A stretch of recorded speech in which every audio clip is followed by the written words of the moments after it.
आत्मा में, अधिष्ठान रूप आत्मा में जो कल्पित वस्तु होती है उसका संसर्ग अध्यास और स्वरूप अध्यास दोनों का ही होता है।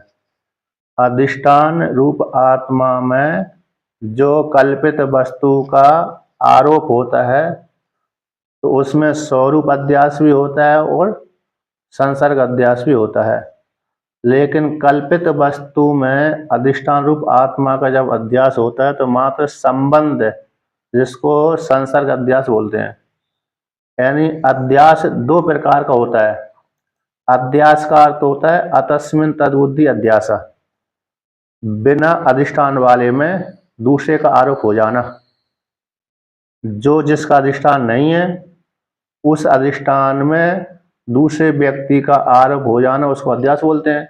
ऐसे सुक्ति का अधिष्ठान सुक्ति है और सीपी चांदी का अधिष्ठान चांदी है।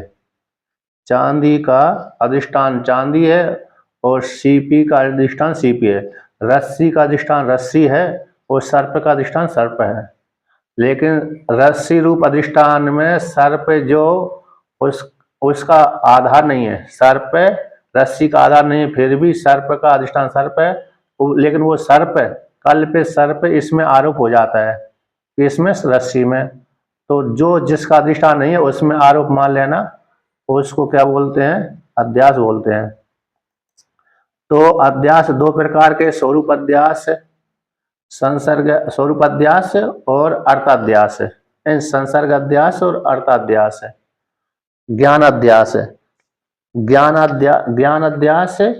एक तो ज्ञान अध्यास हो जाता है, उसमें भी स्वरूप अध्यास, ज्ञान अध्यास भी, अर्थाध्यास और स्वरूप अध्यास है। अध्यास दो प्रकार के भेद को लेकर के ज्ञान अध्यास और स्वरूप अध्यास है, संसर्ग अध्यास। तो ज्ञान के द्वारा अध्यास मानते तो अर्थाध्यास कहलाता है। उसमें भी संसर्ग होता है, स्वरूप अध्यास होता है और ज्ञान अध्यास है। और जहां पर संसर्ग होता है वहां पर अर्थाध्यास और स्वरूप अध्यास है। एक ज्ञान अध्यास, एक अर्थाध्यास है। ज्ञान का अध्यास और अर्थाध्यास। अब दोनों में ही स्वरूप अध्यास होता है। दोनों में कैसे होता है? स्वरूप का अध्यास हो जाता है। तो ज्ञान के द्वारा आरोप कर देंगे तो उसको ज्ञान अध्यास और स्वरूप अध्यास कहते हैं। अर्थ के द्वारा अध्यास करेंगे तो उसको अर्थाध्यास और स्वरूप अध्यास कहेंगे। जैसे जैसे दृष्टांत के द्वारा समझाते हैं, रस्सी का जो ज्ञान है और सर्प का जो ज्ञान है, रस्सी का जो ज्ञान है और सर्प का जो ज्ञान है, तो सर्प का ज्ञान को हमने रस्सी के ज्ञान में आरोप कर दिया, तो इसको स्वरूप अध्यास और ज्ञान अध्यास कहते हैं। ज्ञान, सर्प ज्ञान हमने रस्सी में आरोप कर दिया तो रस्सी का ज्ञान न होकर के हमको सर्प ज्ञान हो रहा है, तो ज्ञान अध्यास।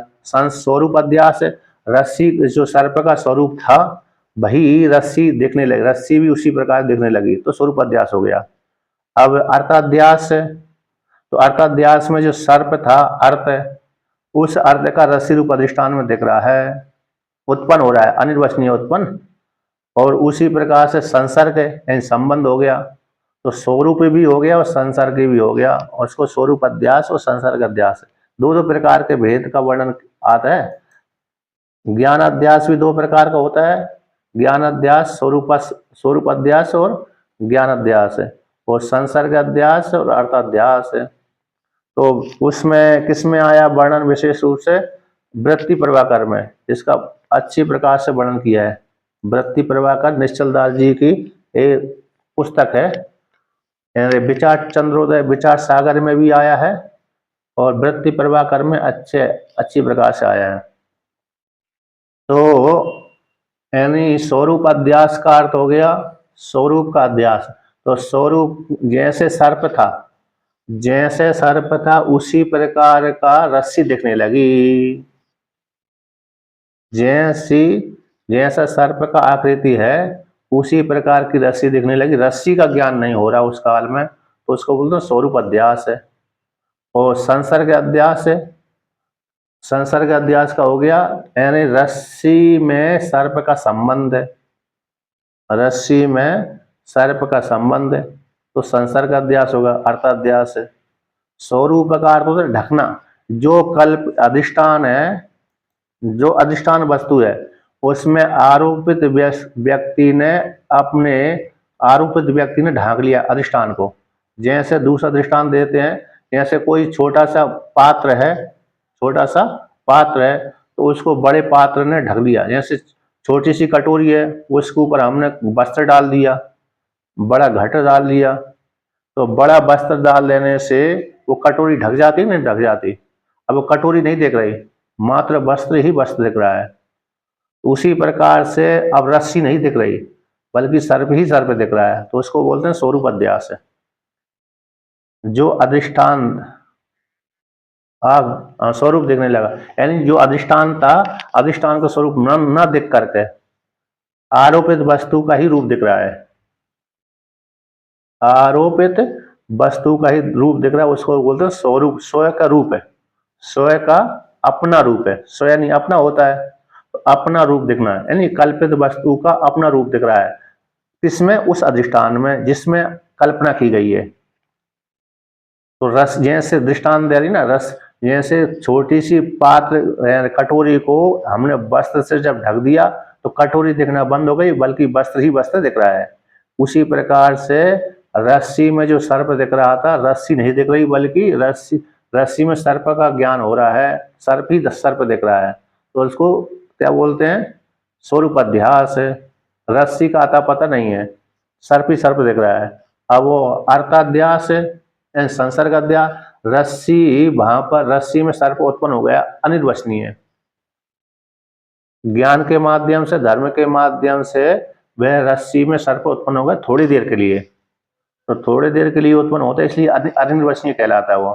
तो संसर्ग हो गया, संसर्ग यानी संबंध है, दूसरा नाम है उसको संबंध अध्यास, संसर्ग अध्यास है। ठीक है ना।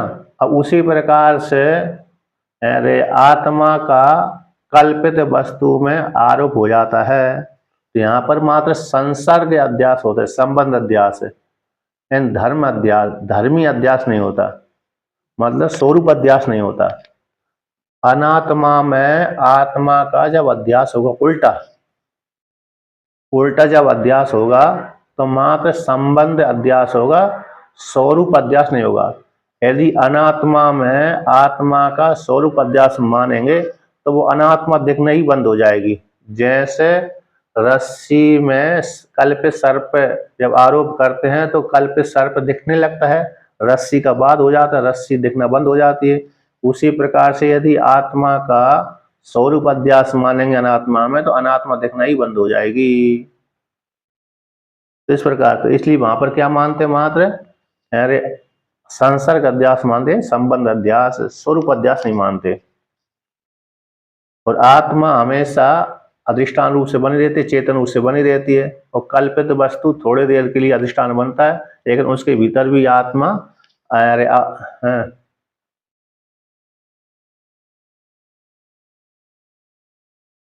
अर्थ यानी विषय, अर्थ यानी विषय, अर्थ अर्थ क्या? अर्थ का अर्थ विषय। संस्कृत में अर्थ शब्द का अर्थ होता है विषय होता है। जैसे घट विषय, पट विषय, सर्प विषय। तो सर्प का जैसे जैसे यहाँ पर दो जड़ वस्तु है ना, अरे रस्सी भी जड़ है और सर्प भी जड़ है, सीपी भी जड़ है और चांदी भी जड़ है। तो उस जो दोनों ही अर्थ हैं, दोनों ही कैसे अर्थ हैं? अर्थ है ना विषय, अर्थ का अर्थ होगा विषय। तो जो चांदी है, चांदी को हमने सीपी में क्या कर दिया? आरोप कर दिया। जब सीपी में आरोप कर दिया तो वो सीपी चांदी जैसी दिखने लगी, तो यानी उस अर्थ का इस अर्थ में आरोप कर दिया।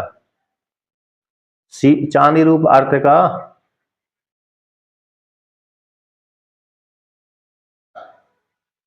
चेतन तो नहीं, चेतन तो है, लेकिन वहां पर अरे चेतन होने पर भी उसमें अरे आरोप मात्र है ना, वहां पर ज्ञान अर्थ का अध्यास हो रहा है ना, लेकिन वो आत्मा में कल्पित है, उतना चेतन नहीं लेना ना हमको, आत्मा अरे शरीर दृष्टि से लेना है हमको।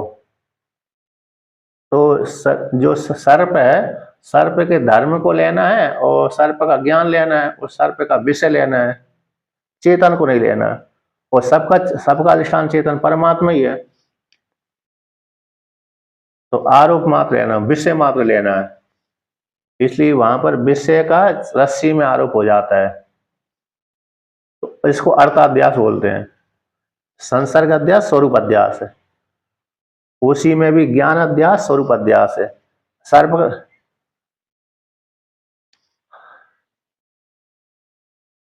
स्वरूप अध्यास हो गया। ये तो स्वरूप, रस्सी में सर्प देखने लगा, ये स्वरूप हो गया ना। अब ज्ञान रस्सी, जो सर्प का ज्ञान है रस्सी में उत्पन्न हुआ था। सर्प का ज्ञान हमारे हृदय के माध्यम से, मन के माध्यम से, हृदय के माध्यम से रस्सी में उत्पन्न हुआ। अब वही ज्ञान के माध्यम से हम क्या करते हैं, भाग जाते हैं डर के मारे, तो ज्ञान अध्यास हो गया। संसर्ग यानी संबंध हो गया। जो कल्पित सर्प था रस्सी में दिखने लगा तो संसर्ग अध्यास हो गया, जुड़ना। कल्पित जो सर्प हमने भ्रम से, क्योंकि सर्प हमारे मन में ही बैठा हुआ है ना, सर्प तो वहां पर नहीं है। सर्प कहाँ बैठा है, हमारे मन में ही बैठा हुआ है। तो मन में बैठा हुआ सर्प को हमने वहां पर रस्सी में आरोप मात्र कर दिया। तो थोड़ी हवा के माध्यम से रस्सी हल गई थी तो सर्प हलने लगा, सर्प हल रहा डुल रहा, तो उसको देख करके हम भाग जाते हैं। तो ज्ञान का भी हमने आरोप किया है वहां पर, स्वरूप का भी हमने आरोप किया, संसर्ग भी वहां पर हुआ है। संसर्ग भी हुआ है और सर्प के जो धर्म थे, काटने वाले वाले, काटना है, चलना फिरना, वो भी उसमें आरोप कर दिया हमने। विषय सर्प रूप जो मन में बैठा हुआ सर्प को हमने रस्सी में आरोप कर दिया, तो संसर्ग अध्यास अर्थाध्यास हो गया, है ना। अब स्वरूप सर्प की जो आकृति थी हमने रस्सी में आरोप कर दिया तो स्वरूप अध्यास हो गया। अब सर्प का ज्ञान जो हमारे मन में बैठा हुआ था, उस ज्ञान को हमने रस्सी रूप अधिष्ठान में आरोप कर दिया, ज्ञान अध्यास हो गया। और नहीं, थोड़ी देर के लिए तो है वो, हमेशा। हाँ हाँ, यदि हमेशा के लिए बने तो फिर वो आरोप नहीं होगा ना, फिर वो तो धर्म हो जाएगा, स्वरूप हो जाएगा उसका। जो जिस स्वरूप ज्ञान, तो स्वरूप ज्ञान मतलब उस उतनी देर तक के लिए रहता है ना, फिर वो बाधित हो जाता है फिर बाद में। यदि उसमें उत्पन्न नहीं मानेंगे तो वेदांत में उसको अनिर्वचनीय कहते हैं। उत्पन्न हुआ भी है और नहीं भी हुआ है, इसलिए अनिर्वचनीय कहलाता है वो। वेदांत में अनिर्वचनीय ख्याति के माध्यम से रस्सी में सर्प उत्पन्न हुआ थोड़ी देर के लिए, और उत्पन्न नहीं भी हुआ है। तो इसलिए जो उत्पन्न भी हुआ और नहीं भी हुआ उसको बोलते हैं अनिर्वचनीय। क्योंकि उत्पन्न इसलिए नहीं हुआ कि ज्ञान के द्वारा बाध हो जाता है, और उत्पन्न इसलिए हुआ तो क्या दिख रहा है चक्षु इंद्रिय के द्वारा, तो दिखता भी है नहीं भी दिखता है, इसलिए उसको कह देते हैं अनिर्वचनीय। उसी प्रकार उसी दृष्टांत को दाष्टांत में घटाते हैं। ये जगत आपको दिख भी रहा है और नहीं भी है, ज्ञान के द्वारा बाधित हो जाते इसलिए नहीं है, और ज्ञान से पहले दिख रहा है, हम व्यवहार कर रहे हैं इसलिए उत्पन्न भी हुआ है। तो इसलिए उत्पन्न भी हुआ और नहीं भी है, दोनों प्रकार से कह देने पर अनिर्वचनीय हो जाता है।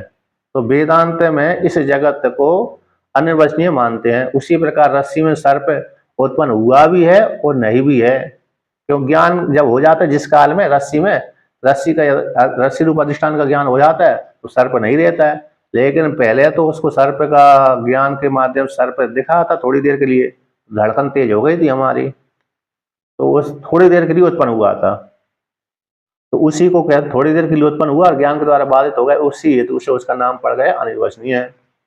तो अन्य जो नैयायिक आदि हैं वहां पर उत्पन्न नहीं मानते, मात्र धर्मों का आरोप कर देते हैं। क्या करते हैं, मात्र धर्मों का आरोप है। और वेदांत में कल्पित वस्तु उत्पन्न होती है थोड़ी देर के लिए, और लेकिन बाद में ज्ञान के द्वारा उसका बाध हो जाता है, इसलिए वो अनिर्वचनीय कहलाती है। इसलिए धर्म का भी आत्मा में आरोप हो जाता है, धर्मी का भी आत्मा में आरोप हो जाता है।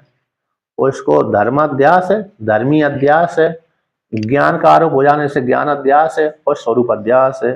अर्थ का आरोप हो जाने से अर्थाध्यास है। ठीक है ना।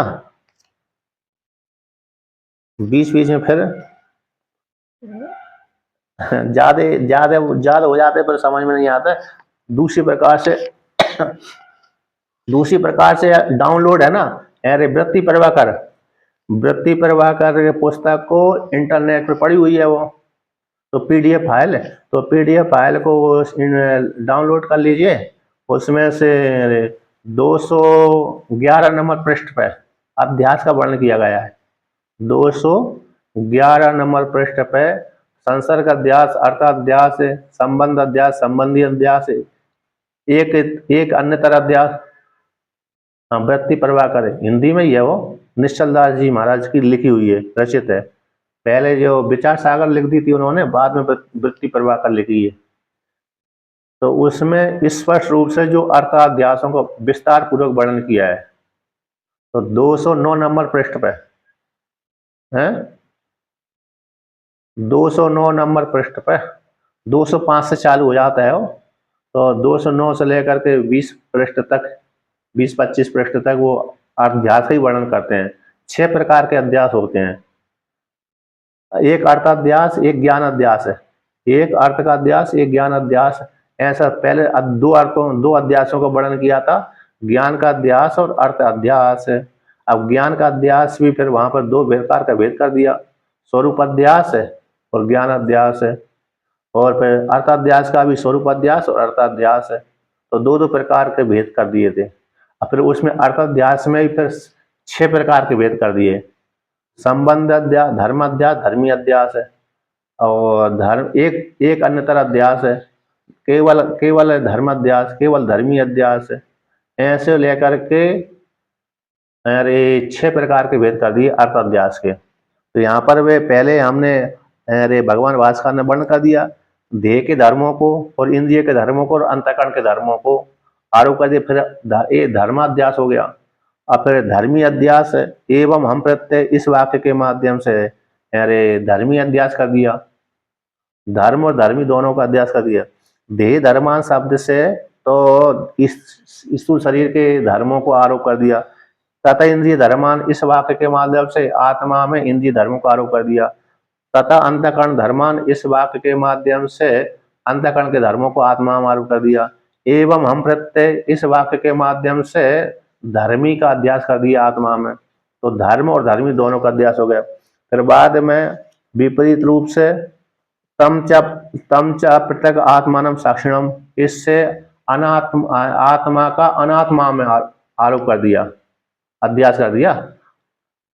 पहले इधर धर्म और धर्मियों को आत्मा में आरोप किया, अध्यास किया। फिर बाद में विपरीत रूप से आत्मा का अनात्मा में अध्यास कर दिया, जिसको बोलते हैं अन्योन्य अध्यास।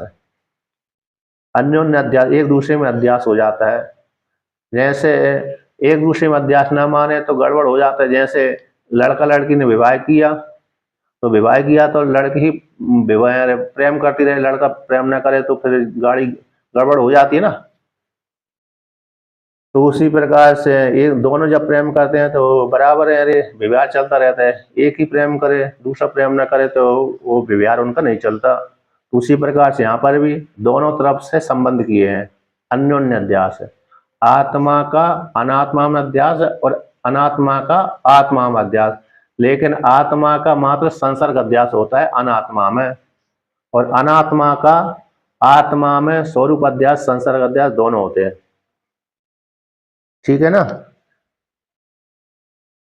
ज्यादा ज्यादा कोई बात नहीं। अभी देखिए अब टीका में आता है संसर्ग अध्यास वर्णन कर दिया। एवं तो यहाँ पर कहते हैं आत्मा में धर्मों को अध्यास करके धर्मी के अध्यास करने के पश्चात फिर तम च प्रत्येक आत्मानम सर्वसाक्षिणम तद विपर्यण अंतःकरणादिषु अध्यस्यति। ये 55 नंबर पृष्ठ पे, 55 नंबर पृष्ठ पे है ना। तो तम च प्रत्येक आत्मानम सर्वसाक्षिणम, जो प्रत्येक आत्मा है संपूर्ण व्यक्तियों का साक्षी है, ऐसे आत्मा का तद विपरीत रूप से, विपरीत रूप से यानी अंतःकरण में अध्यास हो जाता है। अंतःकरण आधार बन जाता है, आधे कौन हो जाता है, अरे आत्मा। पहले तो अनात्मा का आत्मा में आरोप किया था, अब आत्मा का ही अनात्मा में आरोप हो गया। तो ये परंपरा अनादिकाल से चलती रहती है। तो उसी को यहाँ पर वर्णन किया था टीका में। अरे 5वां नंबर पृष्ठ है, 1 2 3 4 5, नीचे से 5वीं पंक्ति। हमित अध्यास, मैं हूँ। हर कोई कहता मैं करता हूँ, मैं भोगता हूँ, मैं हूँ। इस प्रकार से जो अहंकार का हम है और आत्मा का भी हम होता है, इसमें चेतन रूप आत्मा का भान होता है। यदि चेतन रूप आत्मा का भान न हो तो जगत कैसा अंधत्व की प्राप्त हो जाएगी, अंधा भाव की प्राप्त हो जाएगी। जैसे रात्रि में कोई दिक्कत नहीं है, उसी प्रकार से आत्मा न हो, अरे अहंकार अहंकार रहे तो विव्यार आदि चलेगा ही नहीं। वो बिना अध्यास के जिस वस्तु में जिसका अध्यास नहीं हुआ उसका भान भी नहीं होता है। रस्सी में जैसे यदि चांदी का भान नहीं हो, रस्सी में चांदी का भान नहीं होता, इसलिए रस्सी में चांदी कभी दिखती नहीं है। रस्सी में सर्प का भान होता है, इसलिए सर्प दिख जाता है। उसी पर सीपी में चांदी का भान होता है, अरे इसलिए वो वहां पर सीपी में चांदी दिख जाती है, लेकिन सीपी में रस्सी का सर्प का भान नहीं होता, इसलिए सर्प वहां पर नहीं देखता सीपी में। इसलिए रजत आदि में कैसे ईदम अंश जो रजत है उस रजत आदियों में तस्मा रजत आदियों में ईदम अंश इव आत्मना संसार अध्यास। ऐसे रजत आदियों में किसका अध्यास हो जाता है, सीपी का अध्यास हो जाता है ईदम अंश में। तो उसी प्रकार से आत्मा का भी, आत्मा में आत्म रूप अधिष्ठान में इनका भान होता है कल्पित वस्तु का। उसी प्रकार से कल्पित वस्तु का भी आत्मा रूप अधिष्ठान में भान होता है और आत्मा का कल्पित वस्तु में भान होता है। तो इसको बोलते हैं संसर्ग अध्यास। एन जैसे अहंकार आदि में रजत आदियों में किसका भान होता है, अरे सीपी का भान होता है संसर्ग अध्यास को लेकर के, और सीपी में रजत आदि का भान होता है। उसी प्रकार से इदम अंश अहंकार आदि में भी आत्मा का अध्यास होता है और आत्मा का अहंकार आदि में अध्यास होता है। तो दोनों के अध्यास को बोलते हैं संसर्ग अध्यास। तो इसलिए तद विपर्यण यानी अध्यस्त जो जड़ वस्तु है उसका विपर्य अधिष्ठानत्व। तो वहां पर जो विपर्य अधिष्ठान है तो वहां पर चेतन रूप जो आत्मा है तद रूप से चेतन रूप से अवस्थित रहती है। कहाँ पर, जड़ वस्तु में, कल्पित जड़ वस्तु में आत्मा चेतन रूप से अवस्थित रहती है। कि हमेशा आत्मा तो चेतन रहेगी, लेकिन जड़ वस्तु वहां पर चेतन हो जाती है आत्मा के संसर्ग से। और उस काल में जो अधिष्ठान रूप जो जड़ वस्तु है अहंकार आदि है, थोड़ी देर के लिए उसको आधार बन जाता है, किसका, आत्मा का। उसमें भीतर आत्मा चेतन रूप परमात्मा आत्म रूप से अवस्थित रहता है, उसको सत्ता प्रदान करता रहता है। अब यहाँ पर नीचे की पंक्ति है, स्पष्ट रूप से देखिए किस प्रकार से भान होता है, किस प्रकार से ना। तो कहते हैं तत्र, स्पष्ट रूप से यहाँ पर अज्ञाने केवलम आत्मनः संसर्ग। आत्मा का और अनात्मा का भान किस प्रकार से होता है, संबंध कैसे होता है, अध्यास कैसे होता है, उसको लेकर कहते हैं कि सबसे पहले ब्रह्म है। कौन है, ब्रह्म। जब सृष्टि करता है इस श्रुति के अनुसार एको हम बहुश्यामा, है ना, एक हूं हम बहुसम है, एक हूं बहुत हो जाऊं, ऐसा जब संकल्प करता है तो सबसे पहले परमात्मा माया शक्ति को स्वीकार करता है। तो माया शक्ति को स्वीकार करने से उसके माया के दो भेद कर देता है, एक अविद्या एक माया। तो जब माया में अपना प्रतिबिंब फेंकता है, डालता है, माया को सामने रखता है, तो माया को सामने रखता है तो उसी माया में ही प्रतिबिंब पड़ जाता है, उसको ईश्वर संज्ञा हो जाती है। किसकी संज्ञा हो जाती है, ईश्वर। अब भाई माया के दो भेद थे, अविद्या और माया। अब भाई परमात्मा का अविद्या के साथ सामने जाता है, अविद्या को अपने सामने रखता है, उसमें पृथ्वी पर उसकी जीव संज्ञा हो जाती है। किसकी हो जाती है, जीव संज्ञा। तो वहां पर जो अविद्या ज्ञान है, अविद्या ज्ञान का हो चाहे माया का, उसमें तो सबसे पहले संसर्ग अध्यास होता है आत्मा का। तो अज्ञान में केवल आत्मा का संसर्ग अध्यास, अज्ञान में आत्मा का केवल आत्मा का संसर्ग अध्यास होता है। अब अज्ञान का कार्य कौन है, अविद्या का वृत्ति भेद से लेकर माया की दो भेद कर दिए, अविद्या और माया। अब अविद्या जीव को विषय करती है और माया ईश्वर को विषय करती है। अब जीवात्मा में जो अविद्या बैठी हुई है, जो जीव को विषय कर रही है, अब वहां से जीव अविद्या का कार्य कौन है? पंचभूतों के माध्यम से अंतःकरण है। अविद्या का, अविद्या रूप माया के कार्य कौन है? पंचभूतों के माध्यम से अंतःकरण, क्योंकि पंचभूत में जब तक उत्पन्न नहीं होते तब तक अंतःकरण बनता नहीं है, और अंतःकरण नहीं बनेगा तो जीवात्मा सुख दुख का भोग नहीं कर सकता। तो माया का जो वृत्ति वेश से अविद्या है, उस अविद्या का कार्य अंतःकरण, यानी पंचभूतों के माध्यम से अंतःकरण उत्पन्न हुआ। तो सबसे पहले आत्मा का अज्ञान के साथ संसर्ग अध्यास हुआ। अब अंतःकरण, जो अविद्या का कार्य अंतःकरण है, उसमें कैसे आत्मा का संसर्ग होता है, उसको लेकर कहते हैं मनसी अज्ञान उपितस्य। तो मन में, कहते हैं मन में आत्मा का संसर्ग अध्यास होता है, अज्ञान से उपित है। अज्ञान से उपित, पहले आत्मा का अज्ञान के साथ संबंध हुआ। 55 नंबर पृष्ठ पे टीका की अंतिम पंक्ति है ना। तो ये हमेशा भान रहेगा। सबसे पहले आत्मा का, ब्रह्म रूप आत्मा का, कूटस्थ रूप आत्मा का अविद्या के साथ संबंध हुआ। तो कौन सा संबंध? संसर्ग अध्यास है। स्वरूप अध्यास नहीं होता है, संसर्ग अध्यास। अधिष्ठान का कल्पित वस्तु में जब भी संबंध होगा तो संसर्ग अध्यास होगा, स्वरूप अध्यास नहीं होगा। कल्पित वस्तु का अधिष्ठान में स्वरूप अध्यास और संसर्ग अध्यास दोनों होते हैं, ठीक है ना, ये ध्यान में रखना। कल्पित वस्तु का स्वरूप में, कल्पित वस्तु का जब अधिष्ठान में संबंध होगा तब स्वरूप अध्यास भी होगा और संसर्ग अध्यास होगा। जब अधिष्ठान का कल्पित वस्तु में अध्यास होगा तब मात्र संसर्ग अध्यास होगा। संसर्ग यानी संबंध है। इसलिए अज्ञान में आत्मा का केवल संसर्ग अध्यास होता है। अब संसर्ग अध्यास होगा या आत्मा का ज्ञान में, अज्ञान के कार्य कौन? अंतःकरण।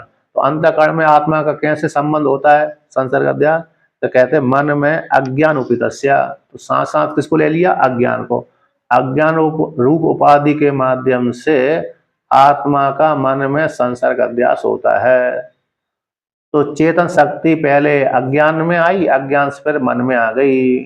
तो मन में अपने धारण करने की शक्ति, देखने की शक्ति, सारी सामर्थ्य उसमें आ गई।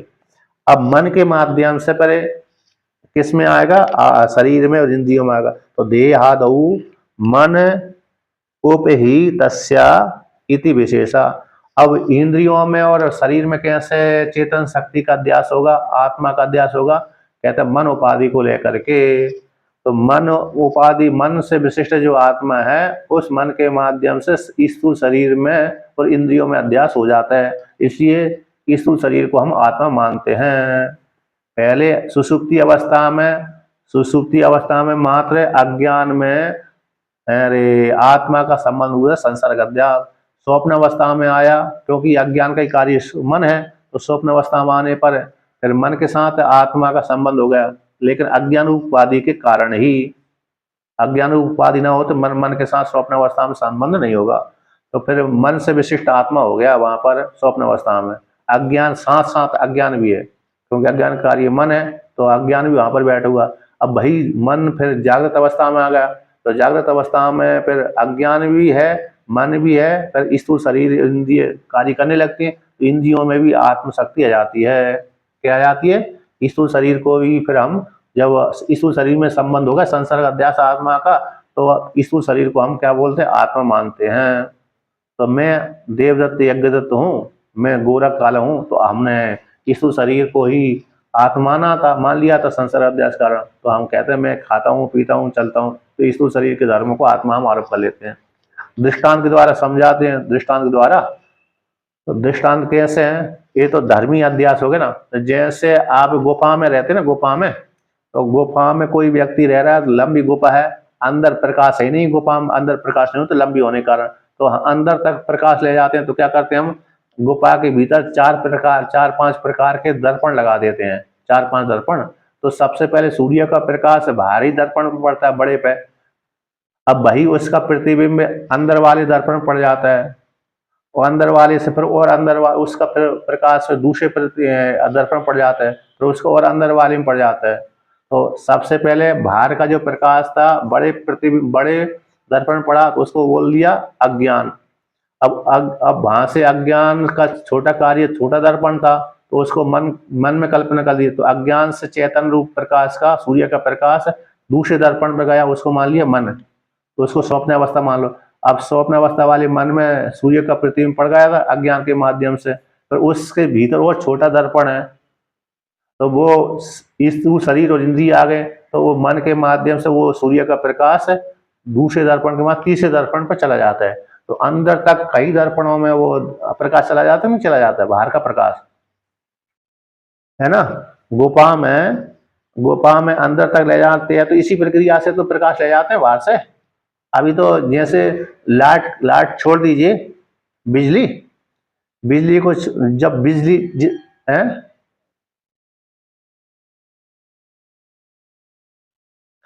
वो लाए थे, हाँ जैसे भी लाए होंगे, यदि वो इस प्रक्रिया से लाए होंगे तो वहां पर प्रकाश पड़ जाता है,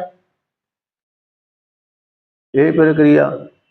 जैसे अभी राजस्थान में भी तो कुछ महल आदि है, तो इस प्रकार से, तो मतलब जो गुफा में अंदर तक ले जाना है तो इस प्रक्रिया से ले जाते हैं प्रकाश, कि समझ में भी नहीं आता सूर्य का प्रकाश कहाँ से आ रहा है, लेकिन प्रकाश अंदर तक पहुंच जाता है।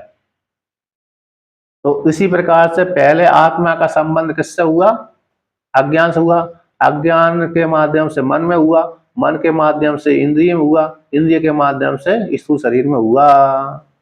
एक परंपरा से स्थूल शरीर को हम आत्मा मान लेते हैं। अब ये तो हमने क्या कह दिया, ये धर्म का अध्यास, धार्मिक का भी उसी प्रकार से। तो 56 नंबर पृष्ठ पे कहते हैं, एवं आत्मा में बुद्धि का अध्यास हो जाने से, आत्मा में बुद्धि का अध्यास हो जाने से, अब बुद्धि के धर्म भी कैसे आत्मा हमारे हो जाते हैं, तो कर्तृत्व आदि लाभा, जब आत्मा में बुद्धि का अध्यास हो जाने से आत्मा क्या मानने लगती है, मैं करता हूँ भोगता हूँ। तो धर्म किसके हैं, बुद्धि के धर्म है, बुद्धि के तो धर्म है, तो बुद्धि में ही कर्ता भोगता है, लेकिन आत्मा आरोप हो जाने से अज्ञान के कारण, तो आत्मा अपने को मानती मैं कर्ता भोगता हूँ।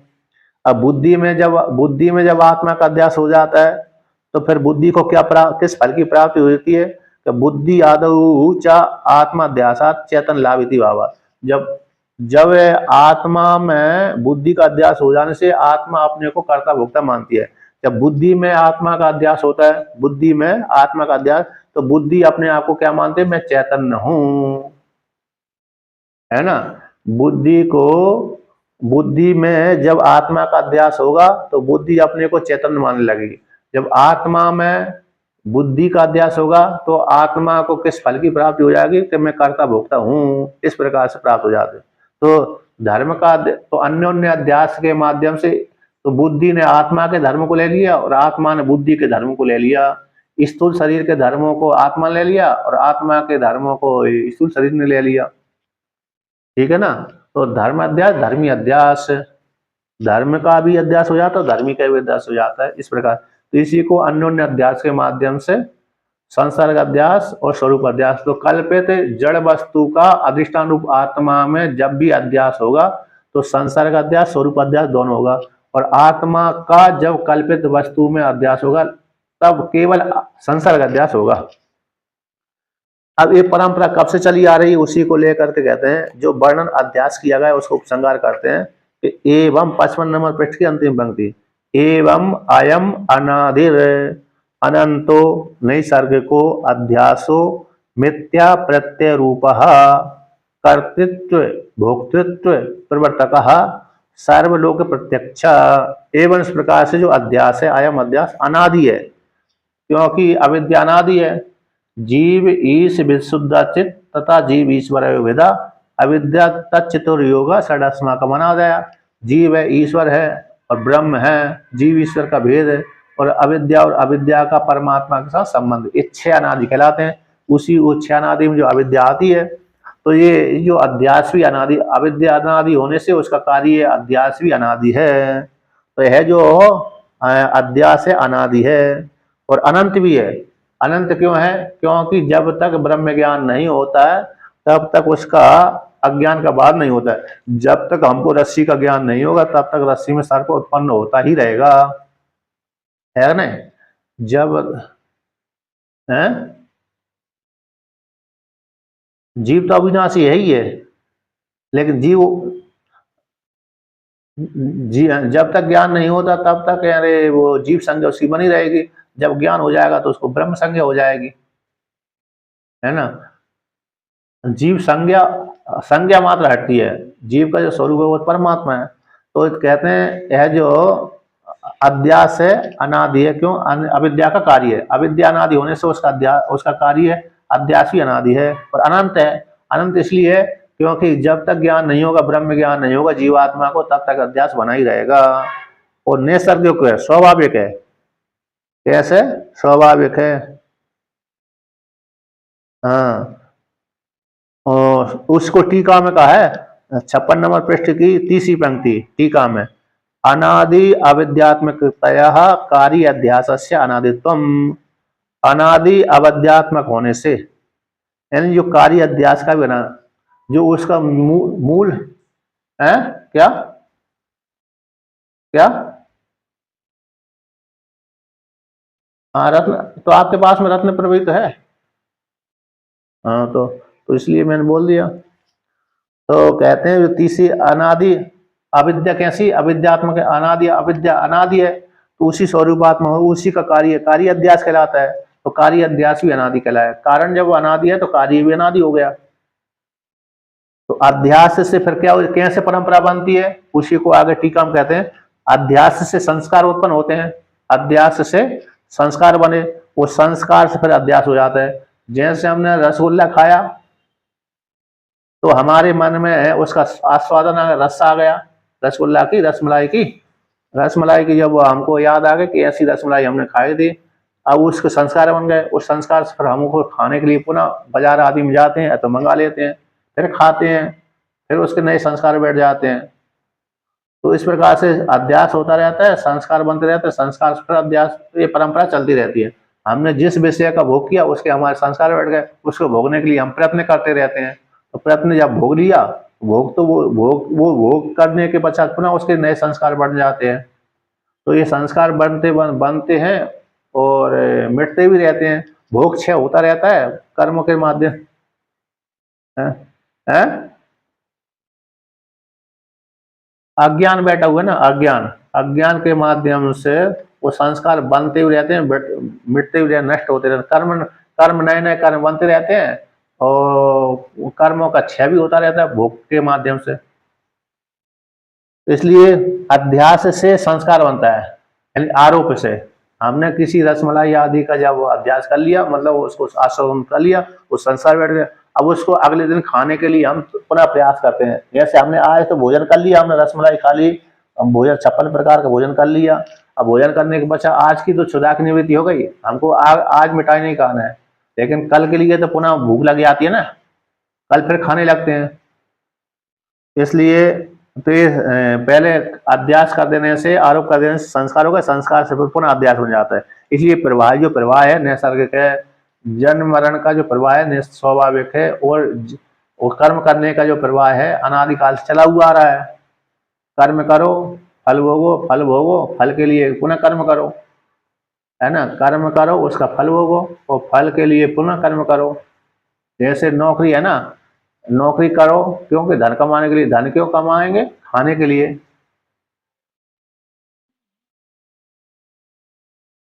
हम्म। तो इसलिए ये जो प्रवाह है नैसर्गिक स्वाभाविक है, इसको मूल कारण कहते हैं। मूल कारण कौन है? एवं उपादानम निमित्तम च उक्तम भवति। उपादान कारण और निमित्त कारण, इसका उपादान कारण अज्ञान है और निमित्त कारण विषय वस्तु हो गए। अध्यास से संस्कार, तो उसका अध्यास किसके कारण हो गया? उपादान कारण, अज्ञान कारण। जब तक जीवात्मा के मन में अविद्या बैठी है तब तक है ये संस्कार बने रहते हैं, आता जन्म मरण का चक्कर लगा ही रहता है। अविद्या की निवृत्ति होते ही फिर उसका अरे अध्यास की निवृत्ति हो जाती है। इसलिए उपादान कारण और निमित्त कारण उक्तम भक्ति, इसमें अध्यास में कारण होता है। ज्ञान बिना ध्वंस अभावात अनंतम, कहते ज्ञान के बिना, ब्रह्म ज्ञान के बिना जो अध्यास और अध्यास का कारण अविद्या है उसकी निवृत्ति नहीं हो सकती। ज्ञान के द्वारा ही ध्वंस होता है, ज्ञान के द्वारा ही अविद्या की निवृत्ति होती है। अविद्या की निवृत्ति होते ही उसका कार्य, जो जगत कार्य है उसकी निवृत्ति हो जाती है। इसलिए ज्ञान के बिना ध्वंस न होने से अनंत बना रहता है उसके लिए। जब तक ज्ञान नहीं होगा तब तक वो संसार की निवृत्ति उसको नहीं होगी। भली देवता योनि में चला जाए, चाहे पशु पक्षी योनि में चला जाए, चाहे मनुष्य योनि में चला जाए, जब तक ज्ञान नहीं होगा तब तक उस व्यक्ति के लिए संसार छूटेगा नहीं। जैसे दृष्टांत दूसरा है, जब तक नदी का जल समुद्र में नहीं मिलता है, तालाब आदि में बना रहता है, नालियों में बना रहता है, तब तक वो समुद्र के साथ जब तक नहीं मिलता तब तक व्यापक नहीं कहलाता है, तब तक इधर उधर भटकता ही रहता है।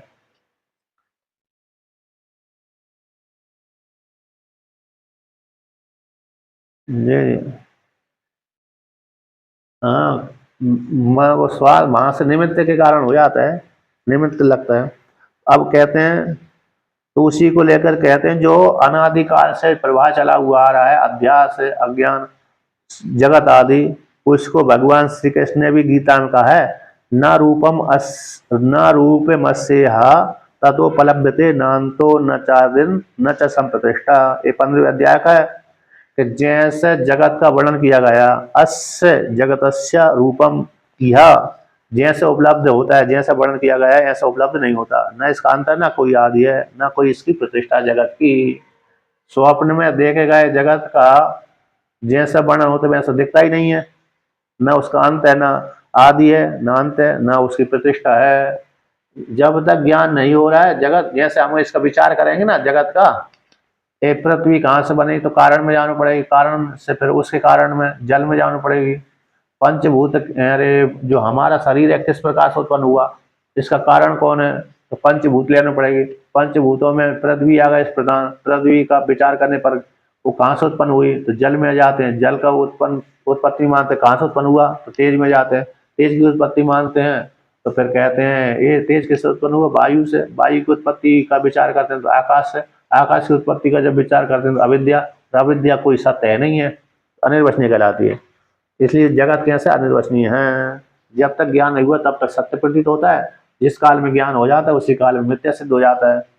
इसी प्रकार जब तक रस्सी का ज्ञान नहीं हुआ तब तक सर पर वायु बना रहेगा, जब रस्सी का ज्ञान हो जाता है सर पर वायु भी समाप्त हो जाता है। तो ये कार्य कैसे मिथ्या रूप से प्रसन्न दिखता रहता है। मिथ्या प्रत्यय रूपा, मिथ्या प्रत्यय रूप है, मिथ्या माया, टीका में कहा है मिथ्या यानी माया, उसी के द्वारा प्रतीयते इति प्रत्यय। हाँ, अविद्या रूप मूल कारण को ना, अविद्या, अविद्या के कारण ही अध्यास होता है। अविद्या, जी जी। तो मिथ्या शब्द माया, उस माया के द्वारा प्रतीयत है, यहाँ पर टीका में दिया है मिथ्या यानी माया, उस माया के द्वारा ही प्रतीत होता है। और जो प्रत्यय शब्द का अर्थ किया कार्य प्रपंच, उस जो कार्य प्रपंच है उसकी प्रतीति, इस रूप वाला वह मिथ्या रूप, मिथ्या प्रत्यय रूप जो जगत है दिखता रहता है। इसी कारण से जीवात्मा अपने मिथ्या प्रत्यय के कारण माया के माध्यम से जीवात्मा अविद्या कल्पित वस्तु को अपने आरोप कर लेने से, बुद्धि के धर्मों को अपने में आरोप कर लेने से जीवात्मा क्या मानता है, जीव रूप आत्मा, कि मैं करता हूँ, मैं भोगता हूँ। तो कर्तृत्व भोक्तृत्व प्रवर्तक, कर्तृत्व भोक्तृत्व प्रवर्तक सर्व लोक प्रत्यक्ष है। तो अपने को कर्ता भोक्ता मान लेता है, आत्मा अनात्मा के धर्मों को आत्मा में आरोप कर लिया, तो इसलिए जीव अपने को कर्ता भोक्ता मानता रहता है। जी जी जी। तो कर्तृत्व भोक्तृत्व प्रवर्तक, कर्तृत्व भोक्तृत्व आदि की प्रवृत्ति होती रहती है।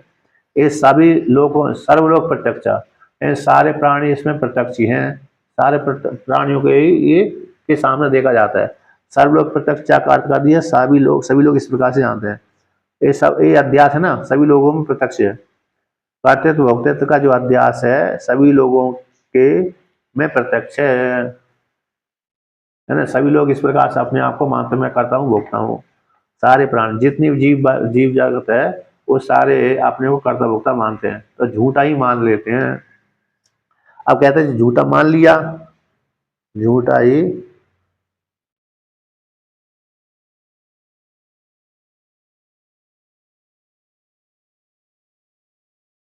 अब आगे वर्णन करते हैं, अस्य जो साक्षी के द्वारा प्रत्यक्ष है, अध्यास धर्मी ग्राहकम मानम, इसमें सार प्रत्यक्ष प्रमाण है, प्रत्यक्ष प्रमाण है कि ये साक्षी के द्वारा ही जाना जाता है। जब जीवात्मा अपने आप को साक्षी रूप से जान लेता है तभी अध्यास की निवृत्ति होती है। तो यही सभी लोग प्रत्यक्ष रूप से ही ये झूठा ही अरे अपने आप को मान कर रखे हुए हैं। ये अध्यास अध्यास अध्यास का कार्य को लेकर के कर्ता भोक्ता बने रहते हैं। प्रत्यक्ष ही प्रमाण है, प्रत्यक्ष सिद्ध है। अभी जो प्रत्यक्ष सिद्ध जो नैसर्गिक अध्यास बन गया है उसको हटाने के लिए कहते हैं कि अस्य अनर्थ हेतु प्रहरणाय आत्म एकत्व विद्या प्रतिपत्तये सर्वे वेदांतः आरभन्ते आरभ्यन्ते आरभ्यन्ते। कहते हैं जो अस्य जो जीवात्मा अविद्या को लेकर के अपने को कर्ता भोक्ता मानता है, तो कर्तृत्व भोक्तृत्व आदि जो अनादि अनर्थ का हेतु अध्यास है। अस्य शब्द का अर्थ हो गया अध्यास, जो अनर्थ का होती हो जाए। किसको लेकर? कर्तृत्व भोक्तृत्व आदि परिवर्तक है, अध्यास है, मिथ्या रूप से चला हुआ आ रहा है। ऐसे सारे लोगों के सामने प्रत्यक्ष है। सभी लोग वेदांती लोग ही जानते हैं, मतलब कौन जानते हैं? आत्मज्ञानी जानते हैं, और सामान्य ज्ञानी भी जानते हैं, शास्त्रीय ज्ञान जानते हैं। अविद्या के कारण ही हम कर्ता भोक्ता बनते हैं। तो ऐसे जो अध्यास है, उस अध्यास से कैसे अनर्थ का हेतु है। अनर्थ के हेतु अध्यास को हटाने के लिए, प्रहरणाय नाश करने के लिए, मूल के सहित है। किसके लिए? मूल के सहित है। कर्तृत्व भोक्तृत्व आदि जो अनर्थ का हेतु अध्यास है वो मूल के सहित है। आत्यंतिक नाश करना चाहिए। तो आत्यंतिक जब नाश हो रहा तो मोक्ष हो जाएगा। कैसे हो जाएगा? मोक्ष है। तो अनर्थ के हेतु को नाश करने के लिए, मोक्ष की प्राप्ति के लिए, नाश करने के लिए, उसके लिए क्या करना पड़ेगा कि आत्म एकत्व विद्या प्रतिपत्तये। आत्मा एक, जीव जीवात्मा परमात्मा एक है। एकत्व जीव और परमात्मा के एकत्व को विद्या कहते हैं। उस विद्या की, ब्रह्म विद्या की प्रतिपत्ति के लिए, प्राप्ति के लिए, ब्रह्मात्म साक्षात्कार की प्रतिपत्ति। तो प्रतिपत्ति कैसे होगी? आत्मा का, जीवात्मा परमात्मा का एकत्व ज्ञान का जो साक्षात्कार है उसकी प्राप्ति कैसे होगी? कि श्रवण मनन निध्यासन के माध्यम से, श्रवण आदि के माध्यम से। जब श्रवण आदि करेगा, श्रवण मनन आचार्य के पास में जाएगा, तो आचार्य के माध्यम से वेदों का श्रवण करेगा, उपनिषदों को श्रवण करेगा, प्रतिबंध से रहते। तो जब प्रतिबंधक से रहते वेदों को श्रवण करेगा, तो फिर श्रवण करने से, मनन करने से, निध्यासन करने से उसको ज्ञान हो जाएगा। ऐसे इसलिए उस ज्ञान के लिए आत्मा के एकत्व की प्राप्ति में हेतु जो विद्या है, उस विद्या की प्रतिपत्ति के लिए सारे सर्वेन सारे सारे कौन से वेदांत जो वाक्य हैं, उपनिषद हैं, ज्ञान कांड है, उसको आरंभ किया जाता है। वेदांत वाक्यों का आरंभ किया जाता है। आरभंते का अर्थ कर दिया टीका में, अधीत्य अध्ययन करके विचार्यन्ते। आचार्य के पास में जा करके अध्ययन किया, अध्ययन करने के पश्चात फिर विचार किया। तो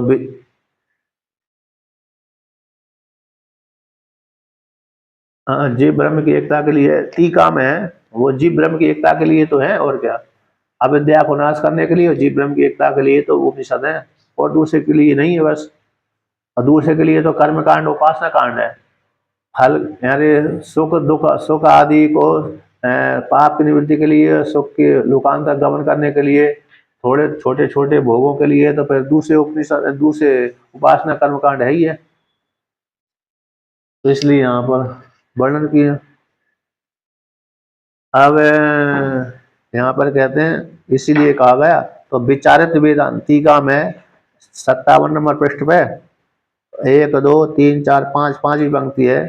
तो विचारित जो वेदांत वाक्य हैं, उन वाक्यों का ब्रह्मात्म एक विषय, जीवात्मा परमात्मा, जो जिसको आचार्य के माध्यम श्रवण किया, वो श्रवण करके जीव और परमात्मा को जो एक है, उस एक ही यहाँ पर विषय है। मोक्ष है उसका फल है। जीव ब्रह्म विद्या का फल कौन होगा? मोक्ष है। इस प्रकार से जान लेना चाहिए। अर्थ से, अर्थापत्ति प्रमाण से जो विचार वेदांत के विचार किए गए, तद विचारात्मक शास्त्र का जो जो उपनिषदों का विचार किया जा रहा है वो ब्रह्म सूत्र के माध्यम से, इसके प्रयोजन कौन है? विषय और प्रयोजन दोनों ही सिद्ध होते हैं।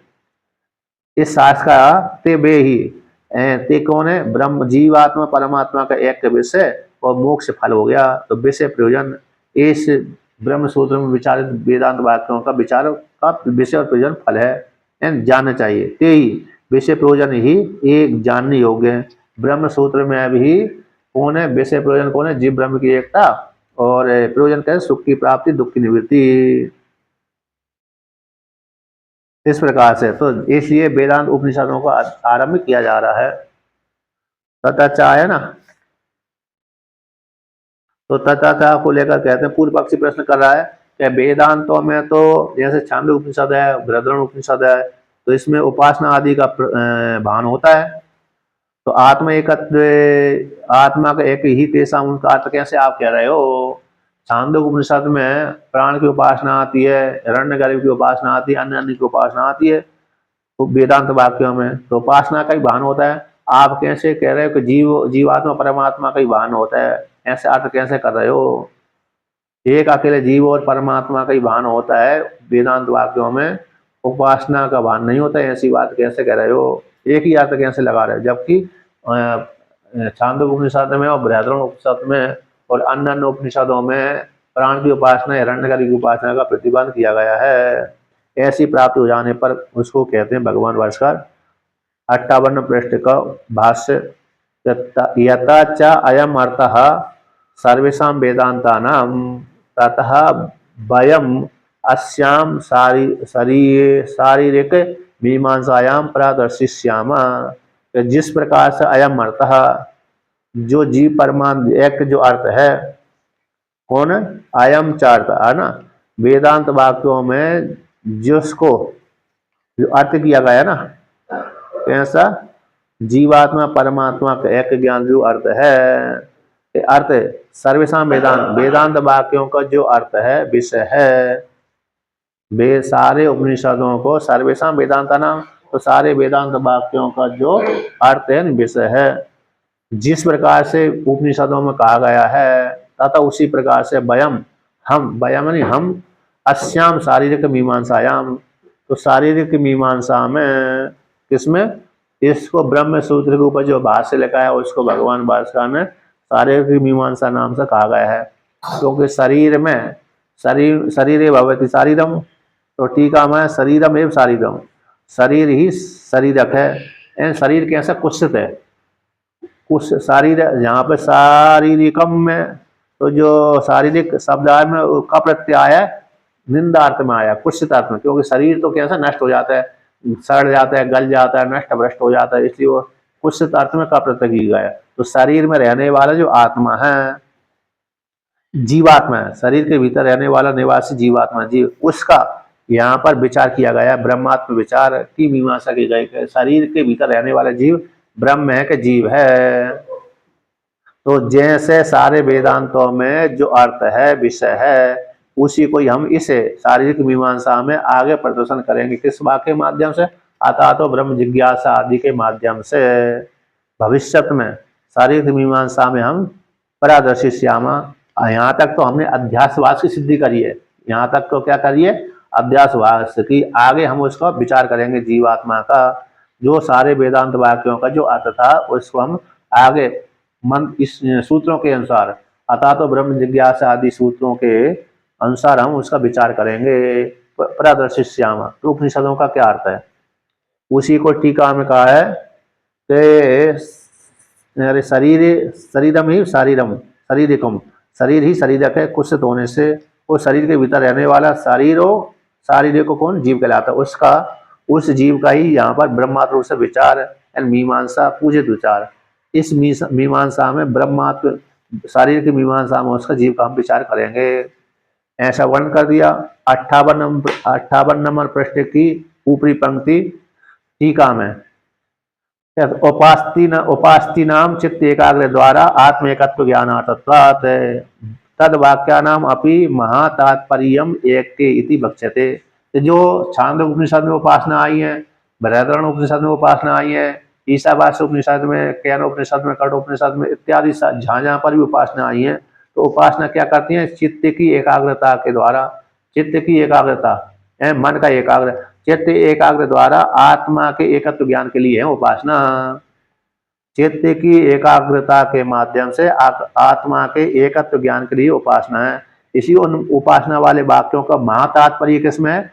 जीवात्मा परमात्मा के एक में है। हम आगे वर्णन करेंगे, कहेंगे तद वाक्याना, उन वाक्यों को, उपासना वाले वाक्यों का महातात्पर्य। तो महातात्पर्य क्या है?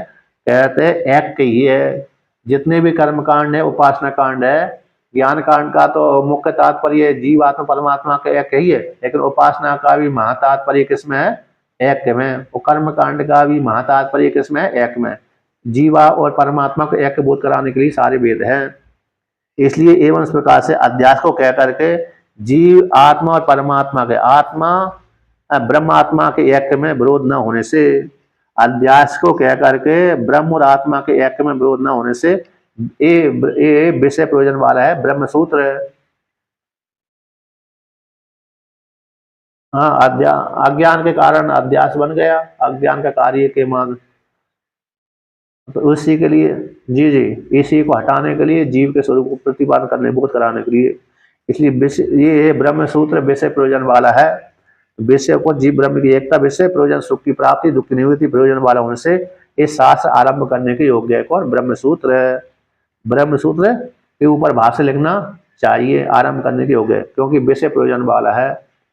ब्रह्म सूत्र वैसे जीव ब्रह्म की एकता वैसे हो गए, और प्रयोजन सुख की प्राप्ति दुख की निवृत्ति तो प्रयोजन वाला है, तो ये आरंभ करने के योग्य, इस प्रकार से वर्णन किया। अब आगे का पार्ट फिर तो कहते हैं ये ना नहीं, एक है, एक पंक्ति बोल देते हैं कि वेदांत मीमांसा शास्त्र से व्याचिक्यासी तस्या इदम आदिम सूत्रम। वेदांत जो मीमांसा शास्त्र है उसको व्याख्या करने की इच्छा से है आदि का सूत्र हम आरंभ करते हैं, उसके ऊपर भाष्य लिखते हैं। व्याख्यान वेदांत जो वेदों का अंतिम भाग उपनिषद है, वो उसको बोलते हैं मीमांसा, उसके ऊपर मीमांसा शास्त्र है। मीमांसा शास्त्र है जीव और परमात्मा के एक का विचार, तो शास्त्र को उस शास्त्र को विचार करने की इच्छा से ये आदि सूत्र आया है, उसको हम व्याख्यान करना चाहते हैं। तो यहाँ पर व्याचिक्यासी तस्या शब्द का अर्थ होते हैं, भगवान भास्कर कहते हैं हम इसका व्याख्यान करना चाहते हैं। वेदांत के ऊपर वेदों का अंतिम भाग जो मीमांसा है, उस मीमांसा शास्त्र का व्याख्यान करने की इच्छा से के लिए यहाँ पर जो आदि सूत्र है, अतः तो ब्रह्म जिज्ञासा, ये आदि सूत्र है, पहला सूत्र है, इस प्रकार से। अब आगे पाठ करेंगे ना, है ना? अदा तो हाँ ठीक है, कल का नहीं, मूल रूप से तो पहले हो चुका है, मूल रूप से ही चल रहा है। मूल रूप